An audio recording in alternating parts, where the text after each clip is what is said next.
सहलीला जायाचा सहलीला म्हणत मी मस्त मिरवत ना रेडी झाले आणि मग आम्ही गेलो एअरपोर्टवर. रुहीसोबत मस्त असे ना कॅन्डिड, जे कुणालाही खरं वाटत नाहीत असे सारे फोटोज व्हिडिओज काढून झाले. रुही तर मस्त छान एन्जॉय करत होती, कारण तिला तर ह्या गोष्टी खूपच आवडतात. मस्त एअरपोर्टवर जाऊन ती स्वतःच अशा वाव वगैरे रिॲक्शन देत होती, जे की मला अनएक्सपेक्टेड होतं.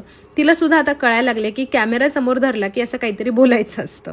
मग काय, बसलो आम्ही सिंगापूर एअरलाईन्समध्ये. त्याची सर्व्हिस ना खरंच खूप छान होती. असा मस्त छान त्यांनी हॉट टॉवेल दिलेला, रुहीसाठी मस्त वेगवेगळे हेडफोन, छान बुक, स्टिकर्स, छान त्यांचं किड्स मील, या सगळ्या गोष्टी त्यांनी लहान मुलांसाठी दिल्या होत्या, ज्या की मला खरंच खूप आवडल्या. म्हणजे सर्व्हिस तर अगदी छान होती त्यांची. आणि आमचंही मील ना खरंच खूप छान होतं. नाहीतर फ्लाईटमधलं मला काही आवडत नाही, पण ह्यांचं जेवण खरंच खूप छान होतं. आणि मग काय, पोहोचलो आम्ही आमच्या डेस्टिनेशनला, जे की होतं सिंगापूर.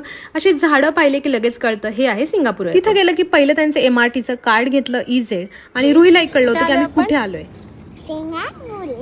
सिंगापूरला. इथून पुढे आम्ही आता सिंगापूरमध्ये कुठे कुठे फिरतो काय नाही ते बघण्यासाठी आम्हाला फॉलो करत राहा. भेटूया नेक्स्ट व्हिडिओमध्ये.